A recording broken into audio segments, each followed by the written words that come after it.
एक आदमी जो जीवन भर राम राम जपता रहा, अब वो बूढ़ा हो गया था। बूढ़ा ही नहीं हुआ था बल्कि इतना कमज़ोर हो चुका था कि अपनी जगह से बिना किसी सहारे के उठ भी नहीं पाता था। ऐसी स्थिति में भी उसने कभी राम नाम को अपने से अलग नहीं होने दिया।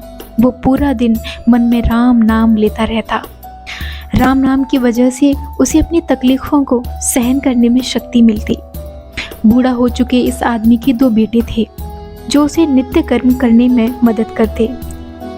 शुरू में वो बिना कहे खुद ही अपने बूढ़े बाप की सहायता कर दिया करते थे। फिर धीरे धीरे जब बाप खुद बुलाता तब आते, लेकिन जैसे जैसे वक्त बीतता गया वो 2-3 बार पुकारने के बाद भी मुश्किल से आते और कभी कभी रात को ना भी आते। अब हालत ऐसी हो चली थी कि अक्सर बूढ़ा बिस्तर गंदा कर दिया करता था और जब तक उसके बेटों से सहायता न मिलती ऐसे ही गंदे बिस्तर में पड़ा रहता। बुढ़ापा बढ़ता जा रहा था, उसकी नज़रें कमज़ोर हो चुकी थीं। इतनी बदहाली में भी उस आदमी ने राम नाम का साथ नहीं छोड़ा।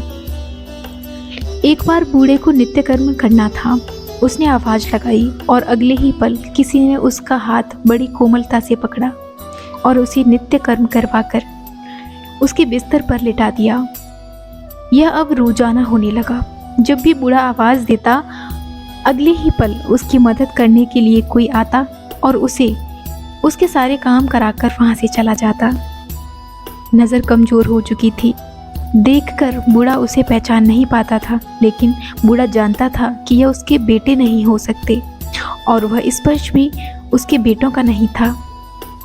एक दिन जब बूढ़े आदमी ने अपने नित्य कर्म करने के लिए अपने बेटों से मदद मांगी तब अगले ही पल उसे फिर से वही मुलायम वाला स्पर्श महसूस हुआ।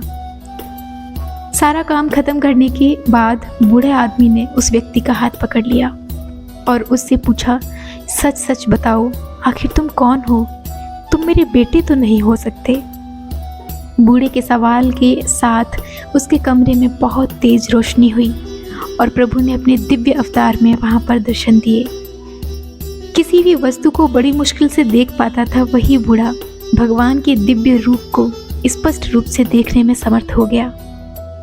जिस भगवान का नाम वह पूरे जीवन लेता रहा, उसे अपने पास पाकर बूढ़ा उनके चरणों में गिर पड़ा और बोला, भगवान, मैं धन्य हो गया जो आपने मुझे साक्षात दर्शन दिए, लेकिन भगवान मैं बहुत शर्मिंदा हूँ क्योंकि मैंने आपसे मेरे नित्य कर्म करवाए।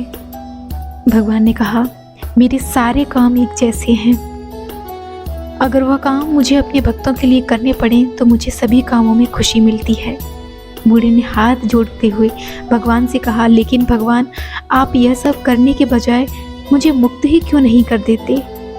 क्या आपके दर्शन मात्र से मेरी मुक्ति संभव नहीं है? तुम्हारा प्रारब्ध बहुत कठिन है। अगर मंद होता तो मेरे दर्शन मात्र से तुम मुक्त हो जाते। मैं चाहूँ तो तुम्हें अभी मुक्त कर सकता हूँ, लेकिन फिर अगले जन्म में तुम्हें प्रारब्ध को भोगने के लिए आना पड़ेगा। इसलिए मैं तुम्हें खुद तुम्हारा प्रारब्ध काट कर मुक्त करवाने के लिए सहायता कर रहा हूँ, भगवान ने कहा। इतना बोलकर भगवान वहाँ से अंतर्ध्यान हो गए। कुछ महीने में और काफ़ी तकलीफ भोगने के बाद आखिरकार उस बूढ़े आदमी को मुक्ति मिली। राधे राधे।